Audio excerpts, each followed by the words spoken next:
Hello, welcome to Codenbox Automation Lab. This is Sherful. In this lecture, we're going to see the continuation of our JavaScript tutorial. Let's see our today's agenda. So today we're going to see, what is variables and also data types of the variables in JavaScript. So variables and data types. So variables are containers for storing data.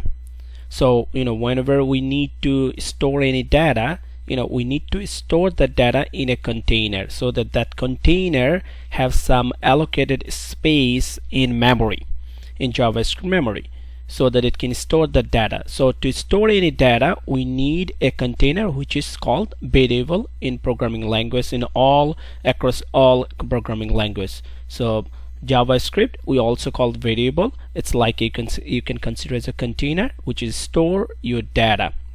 So we can create variables using let, bar, and constant. This is the three keywords that let us create variables in JavaScript. So the value of let, bar can be changed. So whatever you can put let's say let or bar, any to create any variables, and whatever the data you put or value you put, you assign the value to those variable. It can be changeable, the same in your same class or same program. But the constant, the constant variable cannot be changed. Say if you say constant x equals to 10, you can't say constant x equals to 20. So it will not able to change. So this is the only one difference between the var, let, and constant. And the data type.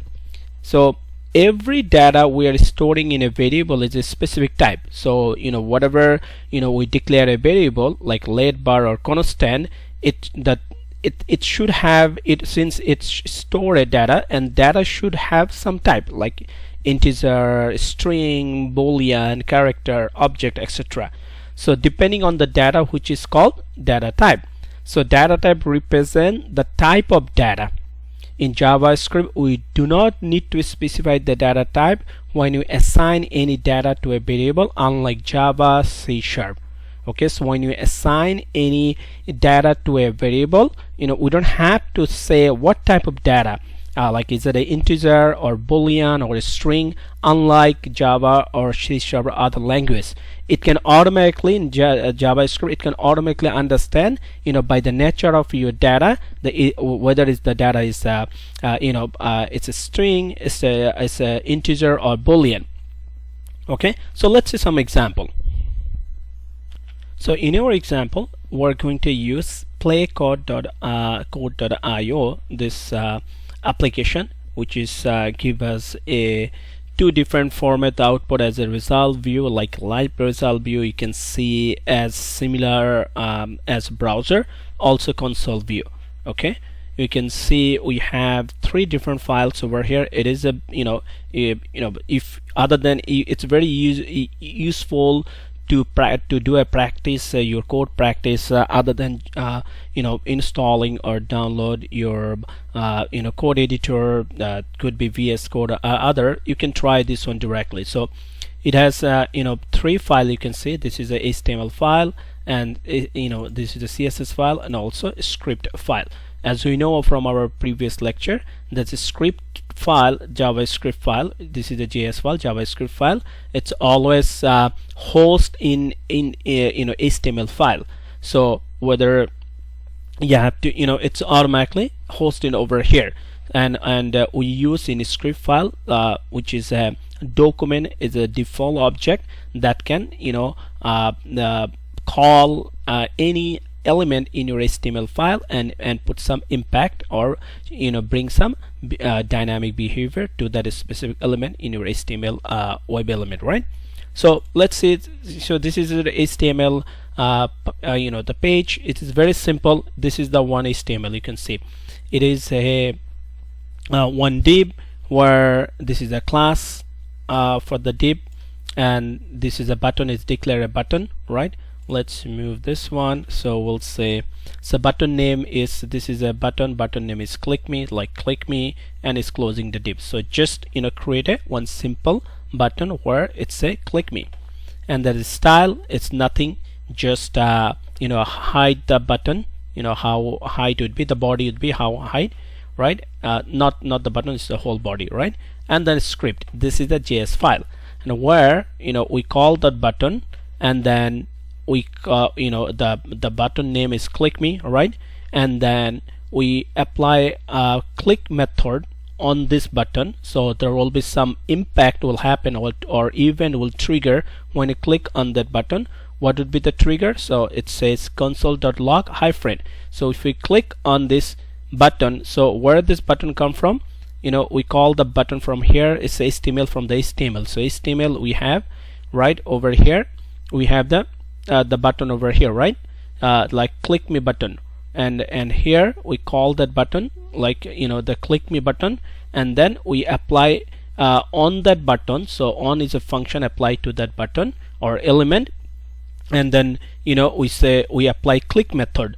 And what is the click method? If you click, it will tell you hi friend. So if you click on there, you can say hi friend, it says, right? So that's the pretty much three view between HTML, CSS and script. Now in this script, in this JS file or JavaScript file, we're going to do some practice. So I just explained you because of moving forward, our next tutorial will also based on the same file, so that you can have the idea not only the JavaScript but also how the JavaScript works with your CSS as well as your HTML file, right? So let's see. So now it's our this tutorial, it's about a variable, right? So let's see how we can declare a variable. So simply we said we can declare a variable by var and then let and also constant. So let's put it over here. Sorry, let's click here. So we'll see, let's declare here. So declaration, okay? Say var, we'll say var, say x equals to, so x, you can say this is the declaration, this is the declaration, this is the declaration. So you can declare that this way, and also in JavaScript you can either put semicolon at the end, or if you don't put it, it's fine, it is an optional, so it's up to you, right? You can say bar x like this. So this is the just declaration, or you can initialize and declare both in the same line. You can say bar x equals to say 100. You can do this, right? Hold on, sorry, this x equals to, okay, so we can initialize this way. So this is the declaration. You just declare a variable x as a var variable, var type variable, and then you can initialize this, right? You can do this, this is called initialization, or right, you can do this one, and again is semicolon, it's optional, right? So this is initialization.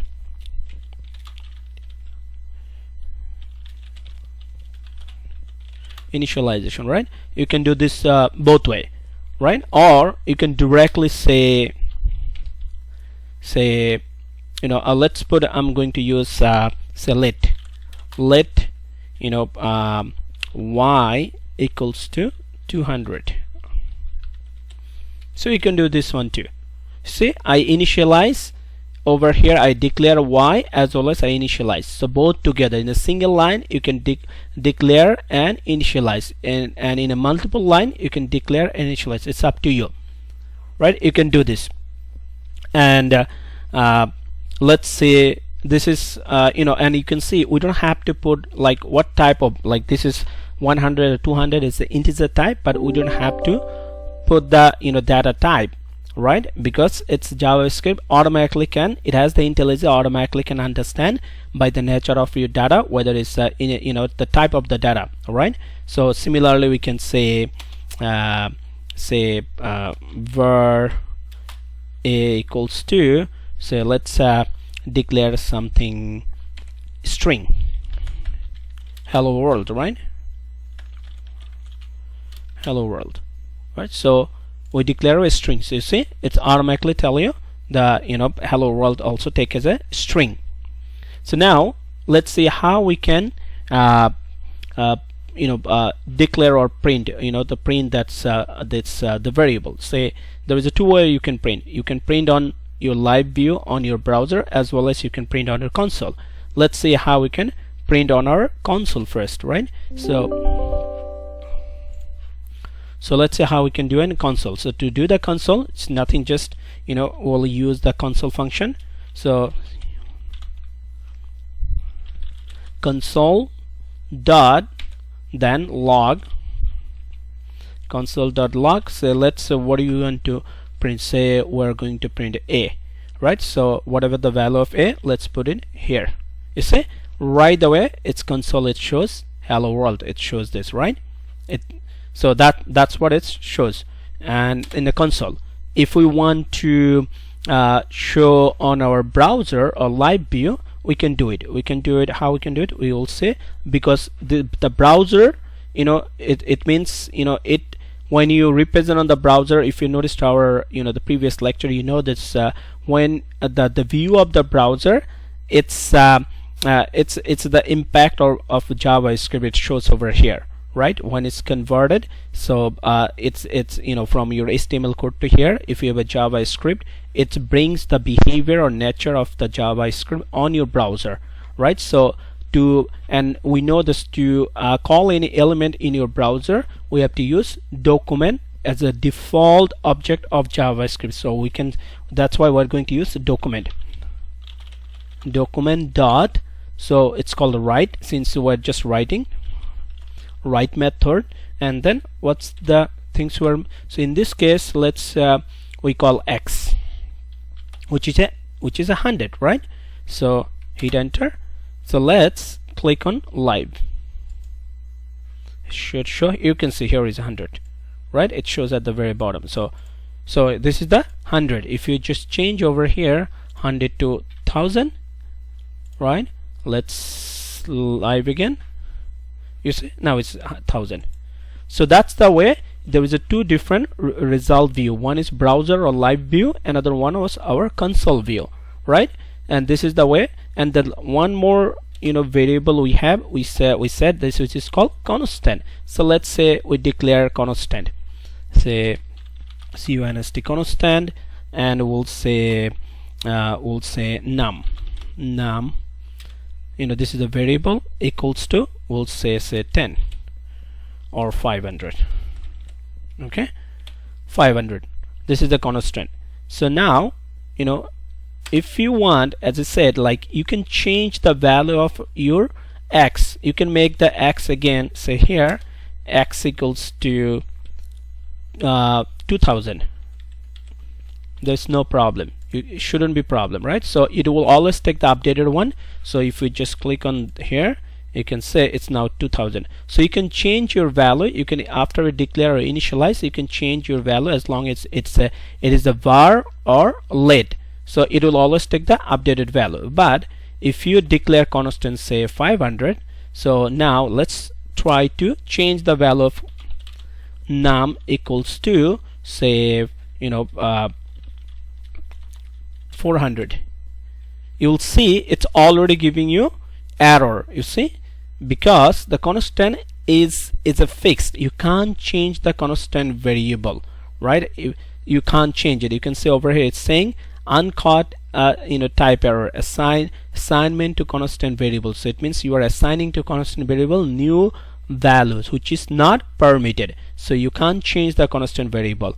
So in a real life, in our automation, we use constant variable to declare some CSS selector, like because for any element your CSS selector would be fixed. You are not going to change it. So it's better to use your constant to declare your your selector variable. Say you can say constant, say maybe you give a variable name, username underscore maybe selector, and then whatever your variable there, right? So you CSS selector, you put the CSS selector for this variable, right? So because this variable, it would be fixed, because you are declaring a variable to define one element. So your element variable should be constant. It shouldn't be changed. That's the use case in an automation using the constant variable. Other than, it's good to use var or let, so that you have the flexibility to change it anytime. Okay, so pretty much that's all about the the variable, 3 different types of variable, as well as the data type in JavaScript. Thanks a lot. If you like this tutorial, please share, subscribe our channel, so that you are up to date with all of our upcoming tutorials. Have a good one.